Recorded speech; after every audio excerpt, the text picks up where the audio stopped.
दोस्तों केम छो। तो स्वागत है मारा नवा विडियो में। तो आज आप पोलीस कोन्स्टेबल की बात करीशुं, जेमां पोलीस कोन्स्टेबल की रणनीति केवी होवी जोईए पास थवा माटे, एना माटे कया कया सब्जेक्ट पहला करवा अने केटलुं करवुं जेनाथी आपणे क्वॉलिफाई थई जईए अने मेरिट में नाम आवी जाए। तो ए रीतनी रणनीति केवी रीते राखवानी जेथी करीने तमे एक्जाम पहला आटलो सिलेबस कवर करी सको अने ना कर्यो होय तो केवी रीतने शुं करवाना प्लानिंग ए माटेनी आज चर्चा करीशुं। तो तमे छेल्ले सुधी बन्या रहेजो केम के आ विडियो तमने खूब यूजफुल थशे अने जेटला पण भरतीनी तैयारी करे छे पोलीस कोन्स्टेबल माटे तो एमां काम लागशे। अने ए रीतनी तमे आ रीतनी पेटर्न फॉलो करशो तो तमे मेरिटनी यादीमां जे आवे छे लास्ट मेरिट जे पहेला रनिंग आवशे, पछी आवशे एक्जाम पछी आवशे रिजल्ट में तमारू मेरिट जेटलो टकशे एना पछी आवशे मेडिकलना पछी फाइनल लिस्ट आवे छे एमां तमारू नाम आववुं जोईए। बस ए छेल्लुं मेरिट छे जेमां तमारू नाम आववुं जोईए। एटला माटे तमारी रणनीति केवी रीते राखवी जोईए जेमां छेल्ला मेरिटमां पण तमारू नाम आई शके छे, केम के छेल्ले डॉक्युमेंट वेरिफिकेशन पण आवे छे।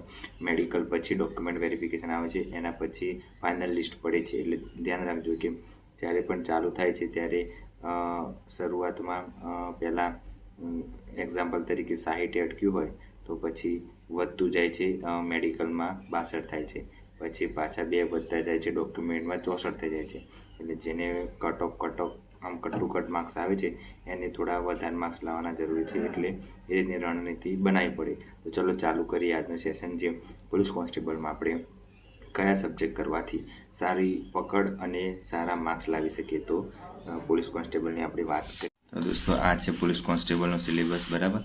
तो एमां पोलीस कोन्स्टेबल में पार्ट ए में केटला रीजनिंग अने गणित अने गुजराती आ 3 सब्जेक्ट है बराबर। एमां रीजनिंग है 30 मार्क्सनुं छे, पछी गणित है ए पण 30 मार्क्सनुं छे एटले 60 मार्क्सनुं अने गुजराती फकरा उपरथी जवाब आपवाना छे एटले ए 20 मार्क्सनुं छे एटले टोटल 80 मार्क्सनुं थयुं।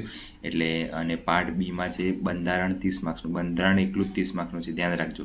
पछी current affairs science and tech अने जीके ए 40 मार्क्सनुं छे, इतिहास वारसो अने भूगोळ ए 50 मार्क्सनुं छे बराबर। एनुं 120 थयुं एटले आ बंने भेगा करीए एटले 200 मार्क्सनुं पेपर छे बराबर। तो ध्यान राखजो कि 200 मार्क्सनुं पेपर है अने पार्ट ए अने पार्ट बी बंने में 40% लावा फरजियात है।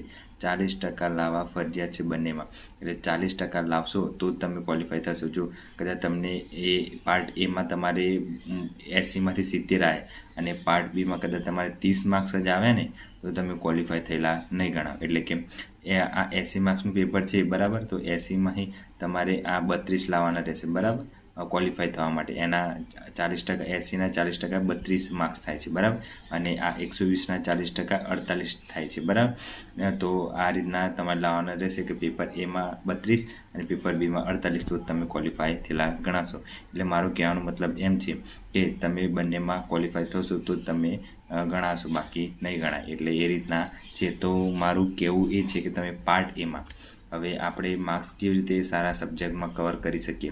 तो शुरुआत में जो पार्ट ए है मैथ्स रीजनिंग एमां तमे जो जे लोकोने मैथ्स रीजनिंग आवड़े छे ए लोको आरामथी 30 मांथी 20 आवी जाए बराबर, का तो 25 आवी जाए। तो अने गणित में भी 25 जेवा आई जाए तो 50 मार्क्स तो त्यां थई जाए अने गुजरातीना 20 मांथी 20 आवा जोईए एटले 70 मार्क्सनुं तो आरामथी थई जाए बराबर। 70 मार्क्स आमां आवी जाए मारा ख्यालथी। अने बंधारण एकलू करो तमे आमां एटले 30 मार्क्सनुं बंधारण छे एमांथी तमारे 25 के 20 जेवा आवे बराबर। 20 मार्क्स आ आवे। पछी करंट अफेर खास करवानुं, करंट अफेर थी सायन्स टेक छे अने जीके छे तो करंट आनुं 40 छे एमांथी 20 मार्क्स आ आवे बराबर। अने इतिहास वारसो अने भूगोळ एमांथी अर्धा करीए एटले 25 आ आवे। तो केटला थया 20 ने 20 40 ने 60 ने 65 मार्क्स थया अने आ 70 एटले 70 प्लस 65 थई गया 6 12 13 135 मार्क्स आटला मार्क्स थाय तमारे। एटले आ रीतनुं पेपर छे। जो बने त्यां सुधी तमे 200 मार्क्सनुं पेपर छे एना अर्धा लाववाना बराबर। एटले 100 मार्क्स लावो तोय तमे क्वॉलिफाई एटले मतलब के तमे मेरिटनी अंदर आवी जवानो चांस छे। पण तमे 135 140 मार्क्स लावो छो कट टू कट 140 लावो छो जे लोकोने आम सारू मैथ्स रीजनिंग आवड़े छे ए 140 लाई सके छे बराबर। पण जे लोकोने मैथ्स रीजनिंग थोड़ुं ओछुं फावे छे एमां अर्धा कर देवाना के રિઝનિંગમાં તો અડધા ના કરાય, કેમ કે રિઝનિંગમાં માર્ક્સ ખેંચવાના, એટલે 20 તો આવી જાય રિઝનિંગમાં, બરાબર. અને ગણિતમાં આ 30 માર્ક્સનું છે એટલે 15 એ આવે, બરાબર. અને ગુજરાતીમાં 20માંથી 20 સાચા પડવા જોઈએ તો મેળ ખાય. તો 5 અને આ 5 એટલે 55 આ આવે, બરાબર. અને બંધારણના ખાસ પાકું કરી દેવાનું. 30 માર્ક્સનું બંધારણ છે, એટલે બંધારણ એટલો સબ્જેક્ટ તમને આખો આ પાર્ટ બીમાં કવર કરાવી દેશે. બાકી આ 3 સબ્જેક્ટ કરવાના રહેશે, ત્યારે 50 માર્ક્સનું છે. Current affair, science and technology, GK ત્યારે 40 થશે. પણ ખાલી બંધારણ એટલું કરશો તો તમારે 30 માર્ક્સનું છે. 30 માર્ક્સ અહીંયા એડ થઈ જશે, એટલે આ 55 અને 30, એટલે મતલબ 30 ના લાખો તો 25, બરાબર. 5 નથી આવડતા તો 25, તો 0, 1, 5, 6, 7 અને 1, 8, 80 માર્ક્સ તો આ થઈ જશે, બરાબર. અને પછી તમે લાવી શકો છો current affair, science and technology અને જીકે, એમાંથી તમે 20 જેવા માર્ક્સ એમાંથી આવશે, બરાબર. અને આમાં ઇતિહાસ, ભૂગોળ, કલ્ચર છે એમાંથી 25 માર્ક્સ આવશે. એટલે આ થઈ ગયા તમારો 5 અને 8 ને 4 12, બરાબર. એટલે 125 માર્ક્સ. જે એવરેજ મધ્યમ સ્ટુડન્ટ છે, મધ્યમ સ્ટુડન્ટ, એને 125 માર્ક્સ આવશે. અને જે ટોપ રેન્ક છે એને 140 જેવા આવશે, કેમ કે જેને મેથ્સ રીઝનિંગ આવડે છે એને વાંધો આવે એવું નથી. એટલે તમે આ રીતની તૈયારી કરી શકો છો, તો તમે સારા માર્ક્સ કવર કરી. જો તમારે માર્ક્સ કવર કરવા હોય તો પાર્ટ એમાં જ તમે કરી શકો, જેમાં રિઝનિંગ અને ગણિત અને ગુજરાતી આ 80 માર્ક્સનું છે. એમાંથી તમે મેક્સિમમ 60-70ની આસપાસ આવી જાઓ છો તો તમે આરામથી મેરિટ, છેલ્લી મેરિટ યાદી બને છે એમાં તમારું નામ આવી જશે. એમાં ખાસ કરીને હું કહું ત્યાં સુધી તમારે આમાં 3માં તો વાંધો આવે એવું છે, અને ગણિતમાં થોડું લોચો પડતો હોય તો વાંધો નહીં, પણ રિઝનિંગમાં કવર કરી દેજો, ગુજરાતીમાં કરી દેજો, એટલે 3 ને 2 5 50 માર્ક્સ એ થશે. આમાં 10 માર્ક્સ લાવી દેજો, એટલે 60 માર્ક્સ તો આમાં આવી જશે, બરાબર.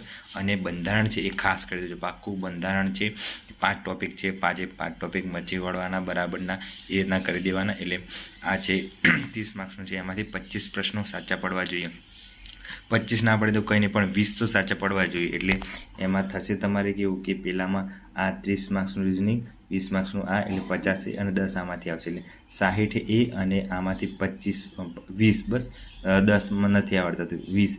અને current affair, science and tech એમાંથી તમારે અડધા આવશે 20, અને આમાંથી 25 જેવા આવશે. તો એ તમે આરામથી ગેમમાં આવી જાઓ છો. 6 ને 4 10 ને 2 12, 125 જો. એટલે તમે ગમે તે કરીને કવર આમાં કરવાના છે, તો તમે બંધારણમાં કવર કરશો તો તમારે આ નહીં આવડતા હોય તો વાંધો આવશે નહીં. એટલે આમાં લાવવાના છે તમારે 48, અને આમાં લાવવાના છે 32, એટલે આ ટોટલ થઈને તમારે 40 એટલે 80 થશે, બરાબર.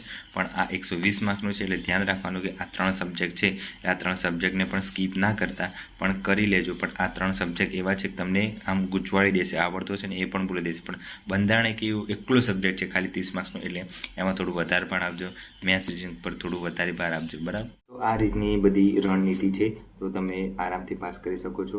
બને ત્યાં સુધી મેથ્સ રીઝનિંગ અત્યારે કરી લો, એટલે તમને અનુકૂળ આવે. અને મેથ્સ રીઝનિંગ એક એવું સબ્જેક્ટ છે કે તમારે કોઈ ગમે તેટલું હોય પણ રીત એક જ હોય, એમાં એક જ રીતે તમે એક્ઝામ્પલ કરી, ગમે તેટલું ફેરવીને પૂછ્યું તો હોય તમને એક જ રીતે. પણ મેં પેપર આપ્યું છે એટલે મને ખબર છે, તલાટીનું, જુનિયર ક્લાર્કનું અને ગઈ કોન્સ્ટેબલનું, તો એમાં બધું આવડતું. પણ જે ઇતિહાસના સબ્જેક્ટ હતો ને, ઇતિહાસ અને ભૂગોળ, એ સબ્જેક્ટ જ હાર્ડ પડતો હતો, કેમ કે એ સબ્જેક્ટમાં જ એમને લેન્ધી મૂક્યું હતું. એટલે 4 ઓપ્શન હોય, એના પણ 4 ઓપ્શન, એટલે એ રીતના ટાઈપના એ ટાઈપના ક્વેશ્ચનો ખાલી ઇતિહાસ, ભૂગોળ, વારસામાં જ આવી શકે છે, બરાબર. મેથ્સમાં આવી શકે નથી.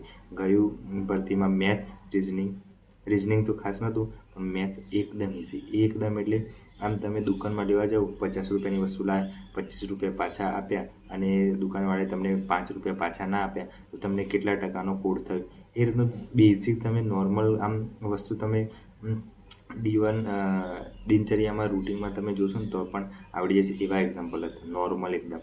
એટલે તમે જૂના પેપરો મેં PDF મૂકી દીધી છે ટેલિગ્રામમાં, તો જોઈ લેજો, એકવાર ખબર પડી જશે તમને કે કેવા એક્ઝામ્પલ મેથ્સમાં પૂછાયા હતા. પણ આ વખતે શું થાય છે, કીધું તો છે કે એક વચ્ચે વિડીયો મૂક્યો હતો એમને, હસમુખભાઈ સાહેબે, એમાં એમ કીધું છે કે બેઝિક મેથ્સ તમે જે ભણ્યા છો 10મા સુધીનું, એ ટાઈપના ક્વેશ્ચન આવશે, તો તમને ટેન્શન નહીં લેવાનું, બરાબર. પણ રિઝનિંગ થોડું હાર્ડ આવશે મને એવું લાગે છે, કેમ કે રિઝનિંગમાં તમારે મગજ દોડાવવું પડશે એટલે ટાઈમ લેશે. એટલે બને ત્યાં સુધી ના આવડે તો સ્કીપ કરી દેવાનો પ્રશ્ન અને આગળના પ્રશ્ન જતું રહેવાનું. વધારે 2 મિનિટ 3 મિનિટ એક પ્રશ્નને આપવાની નહીં કે હું જવાબ લાઈને જ બતાવીશ, આવડે છે મને આવડે છે એવું તો કંઈ રાખવાનું નહીં.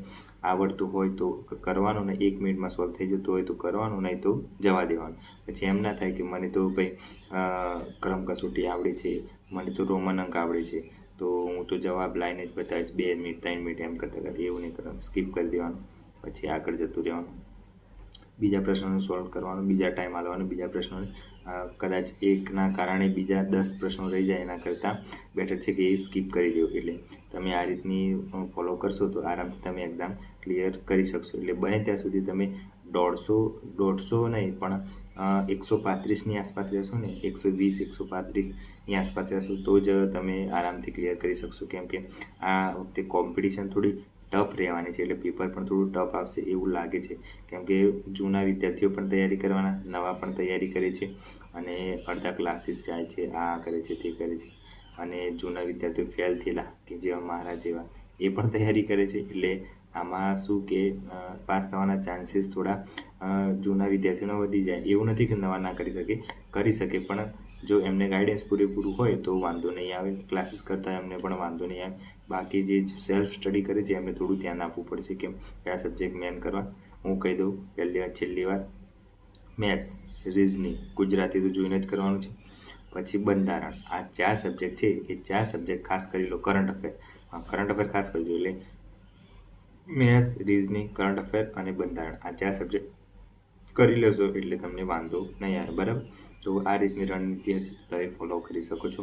અને ટેલિગ્રામ પર હું નવું બધું અપડેટ મૂકતો રહું છું, તમને ઉપયોગી થશે. ટેલિગ્રામ પર કરંટ અફેર બધું અપલોડ કરી દીધું છે, તો જોઈ લો એકવાર. જે નવા વિદ્યાર્થીઓ છે એમને, અને જે બીજા વિદ્યાર્થીઓ હોય એમને શેર કરતા રહો, એટલે ટેલિગ્રામ પર મદદરૂપ થાય. જે રીતે કરવું હોય એ રીતે તમે શેર કરી શકો છો. અને ચેનલ પર નવા હોય તો સબસ્ક્રાઈબ કરી દેજો. અને હું ડેલી જે રૂટિન હોય છે મારું સ્ટડીનું એ રીતના વ્લોગ બનાવું છું, તો વ્લોગમાં બન્યા રહેજો. એટલા માટે સબસ્ક્રાઈબ કરી દેજો.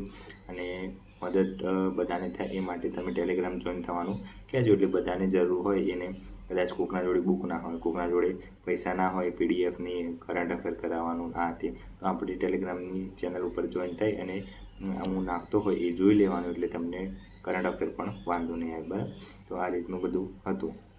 તો વિડીયો ગમે તો લાઇક, શેર અને સબસ્ક્રાઈબ કરી દેજો. અને મળીએ નવા બ્લોગમાં. Bye bye, take care.